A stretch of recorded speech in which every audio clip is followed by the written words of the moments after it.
자, 오늘 읽은 우리 이 본문은 에베소 교회를 향한 바울의 간절한 기도의 내용을 담고 있습니다.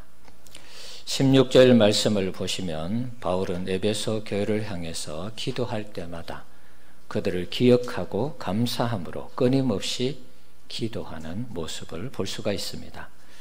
그만큼 에베소 교회를 사랑했다, 이렇게 볼 수 있는 것이죠. 바울이 에베소 교회를 향해서 간절하게 기도한 제목이 무엇입니까?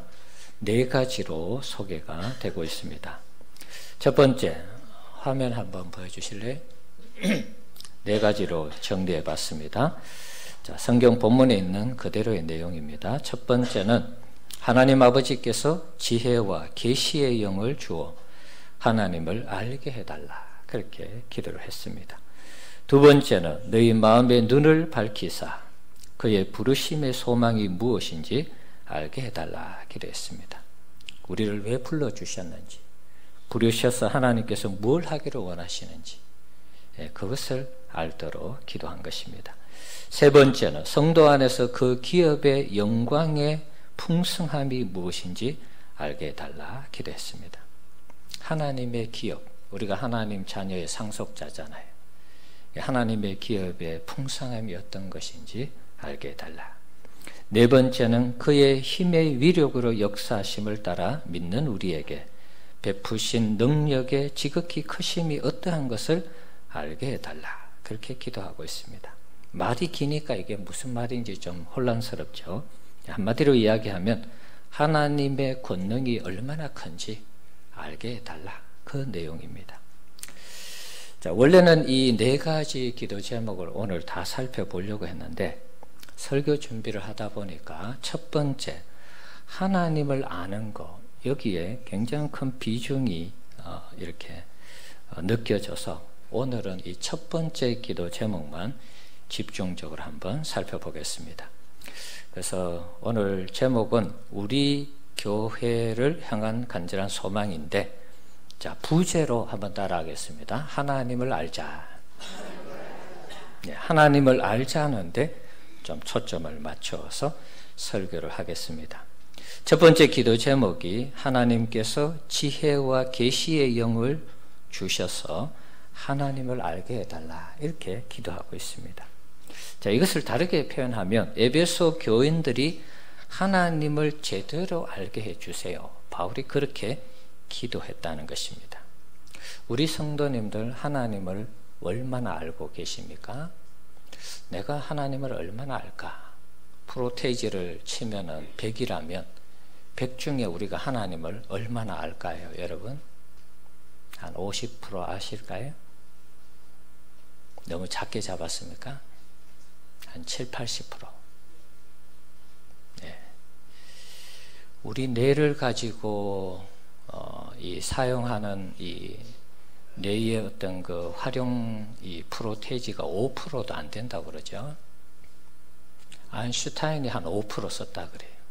그러니까 뭐 최고 우리 인간 중에서 아마 최고의 학자가 됐겠죠. 우리는 많이 쓰면 2, 3% 정도 쓰는 것 같아요. 5%만 써도 세계 최고의 박사가 되고 학자가 됐는데 한 10% 쓰고 20% 쓰면 난리 날 것 같아요. 예. 우리가 하나님을 아는데 우주 만물을 창조하시고 다스리시고 운행하시는 하나님인데 우리가 하나님을 얼마나 알까요? 뭐 제 생각에는 5%도 모른다고 생각합니다. 지구에서 이루어지는 일도 우리가 다 모르는데 지구 밖의 일을 우리가 어떻게 알겠습니까, 여러분? 지구라는 이 크기는 40일 말씀 양육 세미나 때 몇 번 우리가 보여드렸는데 우주 전체 크기에서는 지구는 점 하나도 안 되는 것입니다. 지구는 있으나 마나한 그런 행성이에요. 어떻게 보면 행성 가치로 치면 우리가 얼마나 하나님을 알까? 안다라는 이 단어는 헬라어로는 에피코노스라는 그런 단어를 썼습니다. 정확한 지식과 인식을 말합니다. 헬라어는 이 안다라는 단어를 야다라는 단어를 썼습니다. 자, 여기에는 우리가 이미 들은 대로 많이 들었죠. 경험한다, 체험한다, 뭐 이런 의미가 있습니다. 하나님을 우리가 안다고 할 때 하나님을 정확하게 알아야 되고 하나님을 체험해야지만이 안다, 이렇게 고백할 수 있는 것입니다. 예를 들어서 하나님은 사랑의 하나님이시죠. 인정하시죠? 별로 인정 안 하시는 것 같아요. 예. 사랑의 하나님 맞습니까? 예. 사랑의 하나님 여러분 어떻게 아시죠? 자, 성경에 우리를 위해서 아들을 십자가에 버리시면서까지 우리를 사랑하셨다. 성경에 기록되어 있으니까 하나님은 사랑의 하나님으로 우리가 알고 있죠. 그런데 사랑의 하나님을 성경에서는 배웠는데 내가 직접 하나님이 나를 사랑하신다 경험하지 아니하면 그건 100% 하나님에 대한 사랑에 대한 지식이 없는 것입니다. 성경에는 이렇게 나와 있는데 나를 사랑하시는 하나님을 모르면은, 경험을 못하면은 그 사랑의 지식은 아직도 완성된 사랑의 지식이 아니라는 것입니다. 자, 우리가 어떤 사람을 안다 말하죠. 어떤 사람을 알 때도 단계가 있는 것입니다. 그냥 지나다니면서 인사할 수 있죠. 안녕하세요, 반갑습니다, 인사할 수 있는. 그러면서 우리가 그 사람을 안다라고도 말할 수 있습니다. 당신 저 사람 알아? 늘 지나다니면서 인사해. 인사하는 단계로 아는 것이죠. 그 다음에 어떤 사람하고 식사하고 차를 마시는 정도 되면 더 깊어지는 것이죠. 식사 정도까지 할 정도 되면 어느 정도 안다고 말할 수 있습니다. 그러나 거기에서 더 깊어지면 고민을 얘기하고 상담하고 좋은 일이 있으면 함께 기뻐하고 집에 가서 찾아가서 얘기하고 슬픈 일이 있으면 위로해주고 함께 슬픔을 극복하고, 그럼 이 깊이가 다른 것이죠. 어떤 한 사람도 안다라고 할 때에 여러 단계가 있는 것입니다. 우리가 하나님을 안다는 것도 마찬가지입니다. 내가 하나님을 얼마나 알까? 인사 정도 하는 단계. 하나님, 휴일 되었으니까 오늘 예배 드리러 왔어요. 하나님 안녕하세요. 그리고 예배 드리고 갈 수 있습니다. 그런데 그 단계에서 이제 하나님과 교통하고 교제하고 예배 시간에 하나님 만나고 하나님의 뜻을 들으려고 귀를 쫑긋 세우고, 그러면서 뭔가 하나님의 뜻이 내게 주어지면 그대로 살려고 노력하는, 이 단계가 수준이 다른 것이죠. 자, 하나님을 안다라고 할 때 이처럼 우리가 하나님을 아는 단계도 다른 것입니다.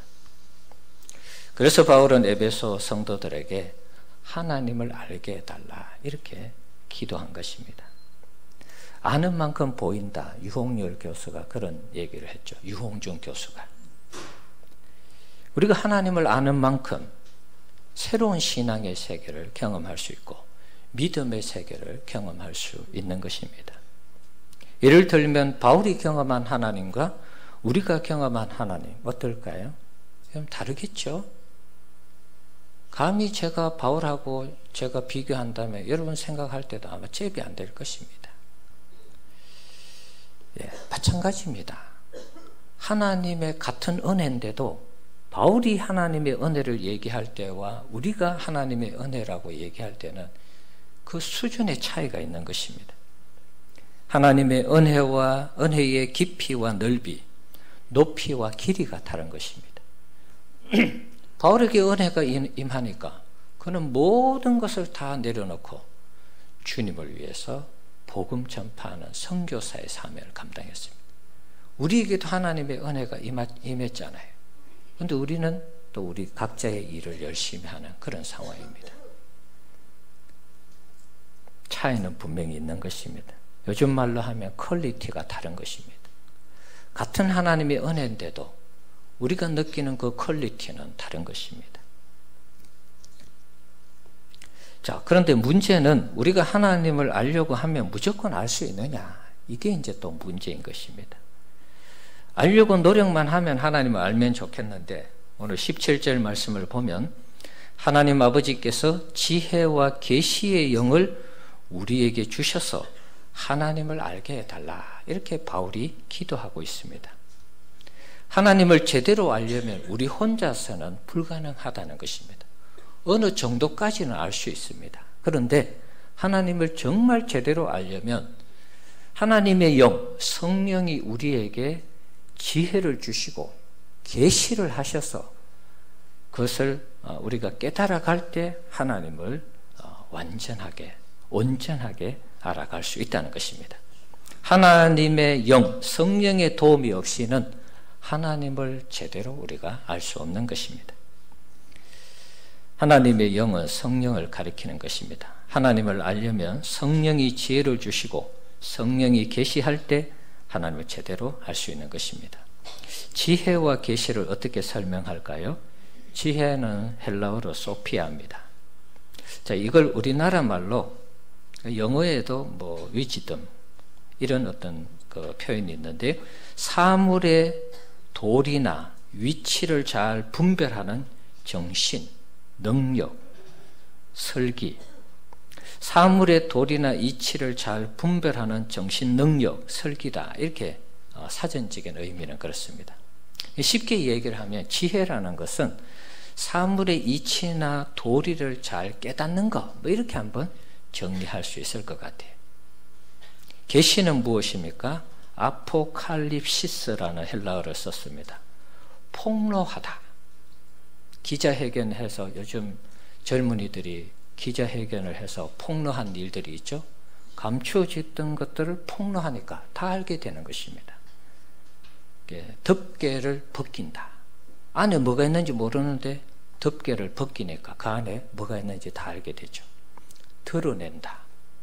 나타낸다. 이게 계시의 이 뜻입니다. 그러니까 성령께서 우리에게 깨닫게 하시고 성령께서 하나님을 밝히 드러내시는 일들을 통해서 우리가 하나님을 알 수가 있는 것입니다. 예를 들어 보겠습니다. 겨울에 눈이 오죠. 우리나라에 눈이 옵니다. 사계절이라서 눈 얘기를 하면 모르는 사람 없습니다. 그런데 동남아시아나 아프리카 적도 인근에 사는 그 아프리카 사람들에게 눈 얘기하면 눈을 한 번도 본 적이 없는 사람에게 눈 얘기하면 안 믿을 것입니다. 날씨가 추울 때 하늘에서 비가 안 오고 눈이 와. 에이, 그런 게 어디 있어요. 우리는 늘 비만 왔는데 눈을 못 봤으니까 눈 얘기하면 안 믿을 것입니다. 그래서 책을 갖다 보여주면서 봐라, 여기 책에 눈이 내리잖아. 겨울이면 눈이 와. 그리고 이제 더 좋은 것은 영상을 보여주면 확실하게 알겠죠. 겨울에 눈 내리는 장면을 찍어서 사람들에게 보여주면 눈이 있다는 것을 알 수가 있습니다. 그러면서 이 사람들이 눈을 본 적이 없지만 책이나 영상을 통해서 아, 눈이 있구나. 겨울에 눈이 내리네. 이게 이제 지식으로. 이게 이제 지혜라는 것입니다. 아, 깨닫는 거. 아, 눈이 있구나. 지혜, 깨닫는 것입니다. 우스갯소리로 남자들이 군대 갔다 왔을 때 군대 어디 갔다 오셨어요? 그러면 남자들 중에 가끔 이런 얘기하는 분이 있습니다. 월남 스키 부대 갔다 왔어요. 그런 얘기하는 사람이 있습니다. 요즘 잘 못 들어보셨죠? 우리 남성들은 우스갯소리로 그런 얘기합니다. 월남에 스키 부대가 있습니까? 없습니까? 예, 뭔 소리인지 잘 모르시는 것 같아요. 예. 월남은 베트남을 가리키는 것이죠. 예. 예, 그곳에서 스키를 탈 수 있습니까? 여러분? 없죠. 예. 눈도 안 오는데 무슨 스키를 타겠습니까, 여러분? 예. 남성들이 뻥이 심한 것입니다. 예. 남자들 군대 얘기하면 거의 한 두세 배 불려서 얘기하는 거예요. 그래서 군생활 어디 했느냐, 어디서 했느냐 그러면 월남의 스키 부대에서 군생활 했다 그래요. 군생활 힘들었다 뭐 그런 의미도 있습니다. 조금 약간의 뻥도 있고 말이죠. 이 스키 부대를 제가 한번 인터넷을 궁금해서 한번 쳐봤어요. 스키 부대에 대해서 인터넷 댓글에 이렇게 달려있어요. 스키 부대가 뭐죠? 이렇게 했는데 거기에 보니까 대한민국 최고의 특수부대로 그 능력은 실미도 폭파 공작원을 훨씬 능가합니다. 일설에는 야삽을 던져서 전투기를 격추시켰다는 전설도 있습니다. 그 실체 또한 아직까지 밝혀진 바가 없고 병력 수, 편제 또한 밝혀진 적이 없습니다. 60년대 말에서 70년대에 군 복무하셨던 대부분의 군인들이 이 부대 출신이라고 주장하고 있습니다. 하지만 그 누구도 뚜렷하게 증거를 제시한 분 또한 한 분도 없다는 전설의 부대입니다. 자, 댓글에 달린 내용인데 한번 웃자고 했는 얘기입니다. 남성들이 이렇게 뻥이 심한 것입니다. 자, 뭔 얘기냐? 베트남에 월남에 스키 부대에 나왔다 그랬으니까 베트남에 있는 사람이 눈을 본 적이 없을 것입니다. 그런데 TV나 영화나 인터넷이나 책을 통해서 보여주면 눈이 있다는 것을 믿는다는 것이죠. 이게 지혜라는 것입니다. 깨닫는 거. 그런데 이게 온전한 눈에 대한 확실한 정보일까요? 내가 눈을 경험했을까요? 체험했을까요? 눈에 대한 지식이 100% 다 가득 찬 것일까요? 그렇지 않다는 것입니다. 눈이 있다는 것은 알지만 눈을 경험하지는 못했잖아요. 우리나라가 작년에 평창 올림픽 하면서 그 전에 아프리카에 있는 선수들을 데리고 와서 훈련시키는 프로그램을 했습니다. 여러분 뉴스를 들어보셨죠? 아프리카에 있는 사람들을 몇 사람 차출해서 동계 훈련을 시켜서 올림픽에 출전하는 그런 프로그램을 만들었어요. 그리고 작년에 정말 그런 선수들 몇몇이 보도되기도 했습니다. 눈을 본 사람이 없는데 눈에 대한 정보는 가지고 있었습니다. 그런데 직접 우리나라 겨울에 왔어요. 눈이 오는 걸 봅니다. 정말 눈이 있구나. 눈이 쌓인 것을 손으로 만집니다. 정말 눈이 이렇게 찹고 눈이 이렇게 예쁘고 부드럽고 이게 느낄 수 있겠죠. 그리고 눈사람도 만들 수 있고 이제는 눈 위를 스키를 타고 달릴 때 눈이 이런 것이구나. 온몸으로 체험하는 것입니다. 이걸 이제 계시로 얘기하면 내가 정보로 알던 모든 것들이 밝히 드러나는 이런 상황을 계시라고 말할 수 있는 것입니다. 그래서 지혜와 계시를 설명할 때 그렇게 설명하면 이해가 쉽습니다.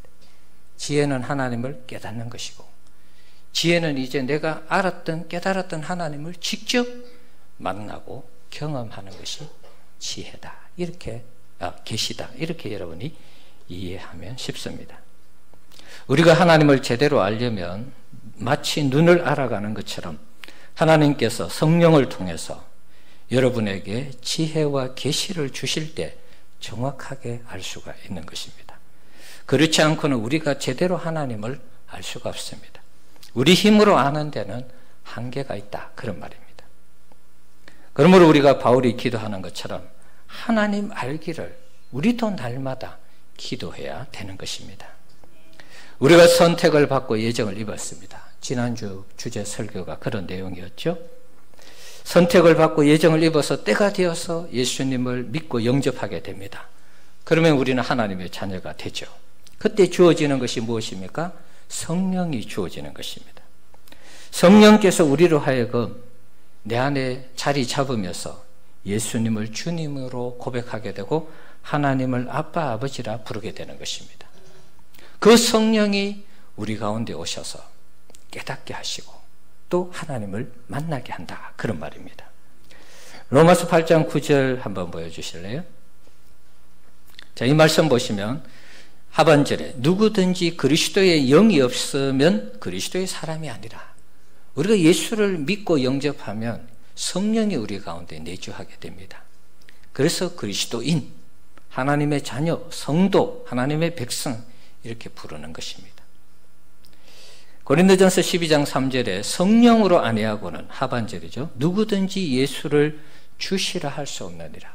예수님을 가리켜서 나의 주인, 주님 이렇게 고백하는 것 자체가 내 안에 성령이 있다는 증거입니다. 로마서 8장 15절 양자의 영을 받았으므로 양자의 영은 성령을 가리키는 것입니다. 우리가 아빠 아버지라고 부르짖느니라. 구약시대 때는 하나님을 아버지라고 부른 적이 없습니다. 하나님이 너무 크고 위대하고 놀라우신 분이기 때문에 감히 아버지라고 고백을 못했습니다. 그런데 예수님 오시고 나서 하나님을 아버지라 부르기 시작하셨고 우리에게도 성령을 주시면서 양자의 영 성령이 우리 가운데 역사할 때 하나님을 아빠 아버지라 부른다. 이렇게 말씀하고 있는 것입니다. 이 성령께서 우리로 하여금 하나님을 알아가도록 지혜를 주시고 계시로 역사한다는 것입니다. 특별히 성경을 읽을 때, 성경은 특별 계시라 그러죠. 자연은 일반 계시. 일반 이 자연을 보면서도 하나님의 살아계심을 우리가 느낄 수 있습니다. 하나님의 위대하심을 발견할 수 있습니다. 그런데 이제 성경을 읽으면 더더욱 하나님이 어떤 분이신지, 어떤 일을 하셨는지 정확하게 알 수가 있는 것입니다. 그래서 성경을 읽을 때 지혜를 주시고 계시를 우리에게 주시는 것입니다.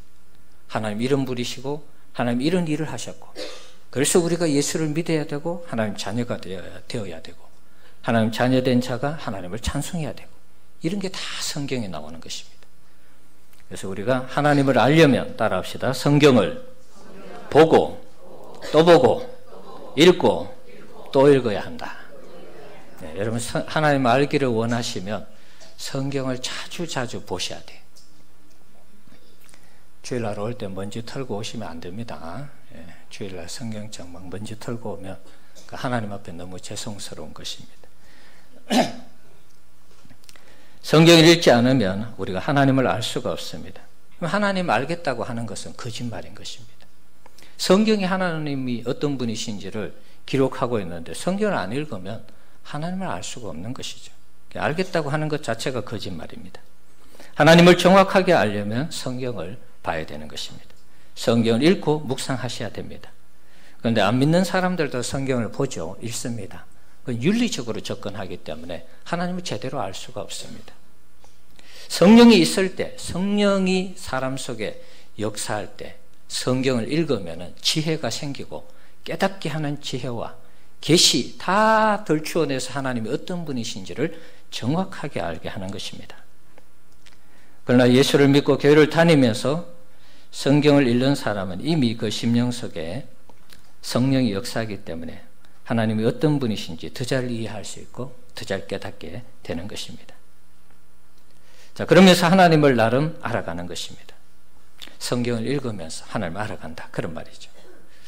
자, 성경을 읽을 때도 깨닫는 지혜가 있기도 하지만 또 성경을 읽을 때 계시의 역사도 있습니다. 그것을 자꾸 깨달아 알아가니까, 예, 성령께서 그 눈을 열어주고 마음을 열어주시니까 성경을 깨닫는 것입니다. 그게 또 일종의 성령의 계시의 역사입니다. 하지만 진정한 성령의 계시는 우리가 성경을 읽고 깨달은 그 부분에 있어서 하나님을 만날 때 진정한 계시의 역사가 나타나는 것입니다. 앞에서도 말씀드렸습니다. 사랑의 하나님, 성경을 통해서 나를 위해서 아들을 십자가에 못 박아 주셨구나, 내 죄를 용서해 주시려고 아들을 죽이셨구나, 사랑이 느껴지죠. 그런데 이것을 온몸으로 체험하기 전까지는 이게 계시가 다 내게 다 이렇게 전달이 된 게 아닌 것입니다. 그래서 이게 온몸으로 느껴질 때, 나를 위해서 하나님이 자기 아들을 죽이시면서 나를 구원하신 이것이 온몸으로 느껴지고 체험될 때, 그때 계시가 밝히 드러났다, 이렇게 말할 수 있는 것입니다. 내가 기도하면 하나님은 응답하시는 하나님이시야. 성경에 그렇게 되어 있죠. 내 이름으로 구하라, 그러면 내가 너에게 주시리라. 성경 말씀에 기도하면 하나님 주시구나, 지혜로 깨달았습니다. 그런데 내가 기도하지 아니하면 응답하시는 하나님을 경험할 수 없어요. 그래서 그 말씀 붙들고 기도하니까 응답하실 때, 정말 하나님 살아계시구나, 응답하시는 하나님이시구나 깨닫죠, 체험하죠. 그럴 때 계시가 하나님에 대한 전체적인 응답, 기도에 대한 응답하시는 하나님을 온몸으로 체험하게 되는 것입니다. 그때 계시가, 하나님을 아는 계시가 다 드러났다, 이렇게 말할 수 있는 것입니다. 물론 그 한 부분입니다. 응답하신 하나님, 사랑의 하나님. 예를 한번 들어볼까요? 원 목사 이제 불 다 한번 꺼보실래요? 자, 계시를 다른 말로 하면 조명한다, 이렇게 표현할 수 있습니다. 자, 어둡죠? 여러분 성경책 보면 지금 어두워서 아마 잘 안 보이실 거예요. 자, 다시 불 켜보세요. 계시한다는 것은 이런 것입니다. 어두워 있는 어떤 상태, 사물이 희미하고 또렷하지 않는데 성령의 계시를 통해서 하나님을 다 아는 것처럼 조명한다. 조명불을 켜니까 다 밝죠. 두루두루 다 보이는 것입니다. 이게 계시의 역사인 것입니다. 그래서 하나님을 안다라고 하는 것은 우리가 지적으로 아는 것도 있고 깨닫는 것도 있지만 온몸으로 체험할 때 하나님을 진정으로 안다, 이렇게 말할 수 있는 것입니다. 사랑하는 성도 여러분, 원래 하나님을 더 많이 아시는 그런 한 해가 되기를 주님의 이름으로 축원합니다. 하나님을 알면 알수록 우리의 삶은 달라지는 것입니다. 신앙의 세계는 새로운 세계를 경험하게 될 것입니다. 에베소 교회를 향한 간절한 소망, 하나님 알기를 바라는 이 소망이 우리 교회 모든 성도님들의 소망이 되기를 주님의 이름으로 축원합니다. 하나님을 알면 어떤 유익이 있을까요? 요한복음 17장 3절 말씀 한번 보겠습니다. 한번 읽어봅시다.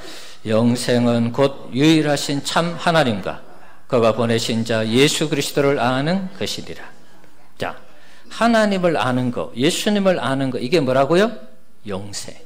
하나님을 알아갈수록 영생에 대한 확신을 가질 수 있다. 다른 말로 하면 우리의 구원을 확실하게 알 수 있다, 가질 수 있다, 그런 말이죠.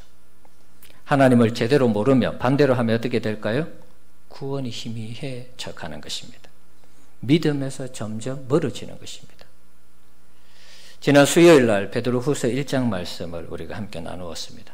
우리는 예수를 믿으면서 보배로운 믿음을 다 받았습니다. 그 믿음을 가지고 살아가는데 보배로운 믿음 위에 계속해서 뭔가를 쌓아갈 때 우리의 신앙이 온전하고 우리의 믿음이 온전하게 되는데, 그렇게 하지 아니할 때 엄청난 비극이 있다라는 것입니다. 자, 베드로후서 1장 5절에서 11절 말씀, 자, 눈으로 한번 보시죠. 우리가 보배로운 믿음을 가졌는데 이 보배로운 믿음만 가지고 신앙생활 하는 사람이 있습니다. 나 예수 믿어, 그 믿음 가지고 살아, 그리고 아무것도 안 하는 사람이 있어요. 그러면 안 된다는 것입니다. 보배로운 믿음에 뭘 더해야 되느냐? 너희가 더욱 힘써 너희 믿음에 덕을 쌓고 그리스도인으로 어떻게 사는지, 그리스도인의 삶을, 하나님이 기뻐하는 하나님 자녀의 삶을 자꾸 살아야 된다. 덕의 지식을, 절제를, 인내를, 또 경건을, 형제 우애와 사랑을 더해야 된다, 이렇게 말씀하고 있습니다. 그러니까 우리가 예수님을 믿는 그 믿음만 가지고 있으면 나중에는 이게 믿음이 희미해져요. 그래서 계속 믿음 위에 뭔가를 계속해서 쌓아가야 되는 것입니다. 다른 말로 하면 열심히 하나님을 섬기고 예배하고 봉사하고 헌신하고 희생하고 충성하고 전도하고 선교하는 이런 일들을 계속 해야 된다는 것입니다. 이게 안 되면 어떻게 됩니까? 8절, 이런 것이 너희에게 있어 흡족한 적, 이런 것을 계속 쌓아갈 때는 너희로 우리 주 예수 그리스도를 알기에 게으르지 않고 열매 없는 자가 되지 않게 하려니와, 열매가 많다는 것이죠. 이런 것이 없는 자는 맹인이라 영적 어두움 속에 처하게 된다. 멀리 보지 못하고 어떻게 됩니까? 그의 옛죄가 깨끗하게 된 것을 잊었느니라. 보배로운 믿음만 가지고 있으면 돼 하고 아무것도 안 하는 사람은 나중에 예수님이 내 죄를 위해서 죽어주셨다는 그 사실조차도 잊어버린다는 것입니다.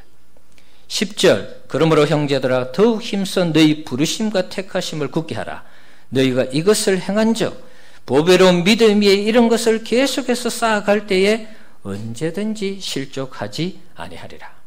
믿음 생활할 때 실족하지 않는다는 것입니다. 그리고 이같이 하면 우리 주 곧 구주 예수 그리스도의 영원한 나라에 들어감을 넉넉히 너희에게 주시리라. 아까 하나님을 알아갈 때 영생에 대한 확신을 가진다 그러죠. 하나님 나라에 들어가는 것을 넉넉하게 들어간다. 겨우 억지로 들어가는 게 아니고, 그러니까 우리가 보배로운 믿음 위에 계속해서 우리가 이런 덕목들을 쌓아가야 되는 것입니다. 하나님을 알 때 믿음만 있으면 안다라고 생각했는데 이런 성경에 있는 말씀들을 여러분 대할 때 도전이 되지 않습니까? 아, 내가 여기서 이렇게 살아서는 안 되겠구나. 그러면서 여러분 이런 덕목들을 쌓아가기 위해서 노력을 해야 되는 것입니다. 하나님이 원하시는 것도 하나님을 아는 것입니다. 예레미야 9장 24절 말씀 한번 보겠습니다. 한번 읽어봅시다. 자랑하는 자는 이것으로 자랑할지니 명철하여 나를 아는 것과 나 여호와는 사랑과 정의와 공의를 땅에 행하는 자인 줄 깨닫는 것이라. 나는 이 일을 기뻐하노라. 여호와의 말씀이니라. 자, 자랑하는 자는 뭘 자랑하라고요? 명철해서 나를 아는 것을 자랑. 나 하나님 잘 알아. 성경에 나와 있는 하나님 다 잘 깨닫고 있고 그 하나님 다 체험했어. 이런 자랑하라는 것입니다. 그 일을 하나님이 기뻐하신다. 하나님을 알아가는 것을 자랑하고 또 하나님이 기뻐하는 이 일들을 우리가 더 열심으로 행해 나가야 되겠습니다. 골로새서에서는 바울이 하나님 아는 것에서 자라갈 것을 말씀하고 있습니다. 골로새서 1장 10절 말씀입니다. 한번 읽어봅시다. 주께 합당하게 행하여 범사에 기쁘시게 하고 모든 선한 일에 열매를 맺게 하시며 하나님을 아는 것에 자라게 하시며 하나님을 아는 것에 자라도록 바울이 요청하고 있습니다. 하나님을 아는 것은 하나님의 자녀로서 당연한 일입니다. 하나님을 모르면서 우리가 하나님과 동행한다, 하나님을 섬긴다, 말이 안 되는 것입니다. 우리가 하나님을 하나님 되게 제대로 섬기려면 하나님을 온전히 알아야 되는 것입니다. 늘 기도할 때마다 하나님을 아는 지혜와 계시의 영을 부어달라고 기도하는 우리 성도님들 되시기 바랍니다. 호세아 6장 3절 말씀 한번 보실까요? 자, 여기 보시면 그러므로 우리가 여호와를 알자, 힘써 여호와를 알자. 호세아 선지자가 이스라엘 백성들이 하나님 안다고 생각했는데 하나님 몰랐어요. 그래서 어떻게 됐습니까? 나라가 다 무너졌습니다. 백성들이 다 포로 잡혀갔어요. 하나님 제대로 알고 섬겼으면 그런 일이 없는데 자기들이 하는 것은 하나님 잘 안다고 생각하고 하나님 섬겼는데 나라가 무너지고 다 포로 잡혀갔어요. 하나님 몰랐던 것입니다. 역대상 28장 9절 말씀 다 한번 봅시다. 한번 읽어봅시다. 내 아들 솔로몬아, 너는 내 아버지의 하나님을 알고 온전한 마음과 기쁜 뜻으로 섬길지어다. 여호와께서는 모든 마음을 감찰하사 모든 의도를 아시나니 내가 만일 그를 찾으면 만날 것이요 만일 내가 그를 버리며 그가 너를 영원히 버리시리라. 아멘. 왕이 된 솔로몬에게 다윗이 부탁하는 내용입니다. 내 아들아, 하나님을 알고 하나님 잘 알아야 된다. 그 이야기 하는 것입니다. 잘 알아서 온전한 마음과 기쁜 뜻으로 하나님 섬겨라. 그러면 어떻게 한다고요? 너가 만일 그를 찾으면 만날 것이요. 알고 잘 섬기고 그 기쁘신 뜻을 헤아려서 하나님 앞에 잘 섬기면 하나님이 너를 만나 주셔서 너가 가는 길마다 하나님께서 도우시고 하나님 축복하시고 하나님 동행하실 거야. 그런데 반대로 너가 하나님 알지 못하여서 하나님을 버리면 어떻게 된다고요? 그가 너를 영원히 버리시리라. 솔로몬 나중에 하나님과 멀어졌죠. 네, 하나님을 아는 일에 최선을 다하지 못했습니다. 사랑하는 성도 여러분, 우리가 올해 하나님을 아는 일에 열심을 품는 우리 성도님들 되시기 바랍니다. 성경도 가까이 하시고 기도하시면서 지혜와 계시의 영을 부어달라고 이런 기도하셔야 됩니다. 한 젊은이가 소크라테스에게 찾아왔습니다. 선생님, 저는 지혜와 지식을 알기를 원합니다. 선생님이 가지고 있는 지혜와 지식을 나누어 주십시오.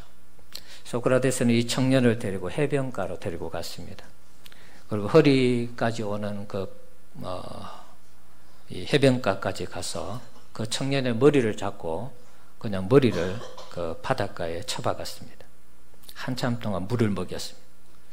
겨우 살아나서 그를 해변에 눕혀놓고 돌아왔습니다. 자, 정신을 차린 이 청년이 소크라테스에게 찾아와서 물었습니다. 왜 그렇게 하셨습니까? 지혜와 지식을 가르쳐 달라고 했는데 왜 그랬습니까? 소크라테스가 이런 말을 했습니다. 물속에 있을 때 당신이 가장 갈급하게 여겼던 게 무엇입니까? 그야 숨 쉬는 것이죠. 자네가 물속에서 공기를 원했던 것만큼이나 지혜와 학식을 원한다면 그것을 가르쳐 달라고 그 누구에게 물을 필요가 없네. 그리고 돌려보냈습니다. 뭔 말입니까, 여러분? 물속에서 살려고 발부둥 치는 것처럼 죽기 살기로 학식과 또 지혜와 지식을 구하면 그것을 얻을 수 있는데 남에게 가서 동냥하지 마라, 그런 말입니다. 물론 어느 정도는 배워야 되겠죠. 정말 지혜와 지식을 추구하려면 죽기 살기로 물속에서 공기를 원했던 것처럼 너도 그렇게 그것을 추구하면 나처럼 알 수 있다, 그런 교훈입니다. 우리 성도님들, 우리도 마찬가지입니다. 하나님을 진정으로 알기를 원한다면 날마다 하나님을 구해야 되는 것입니다. 날마다 성경대로 살기를 몸부림치고 성경을 가까이 하셔야 되는 것입니다. 하나님을 경험한 사람들의 이야기를 접하면서 여러분들도 그렇게 살기를 도전해야 되는 것입니다. 정말 하나님을 알기를 원한다면 성경에 하나님이 나와 있잖아요. 성경에 하나님의 사람들이 나와 있잖아요. 그리고 그들이 어떻게 신앙생활을 했는지 나와 있잖아요. 그럼 우리도 그렇게 살아야 된다는 것입니다. 막연하게 하나님 알고 싶고 그렇게 해서는 하나님을 알 수가 없다는 것입니다. 자, 올 한 해 하나님을 아시는 우리 성도님들 다 되셔서 우리 교회에 하나님을 아는 분들이 차고 넘치면 하나님의 뜻이 우리 가운데 이루어질 것입니다. 그리고 우리 교회는 소망이 넘치는 교회가 될 줄 믿습니다. 올 한 해 하나님을 아는 일에 최고가 되는 우리 성도님들 다 되시기를 주의 이름으로 축원합니다.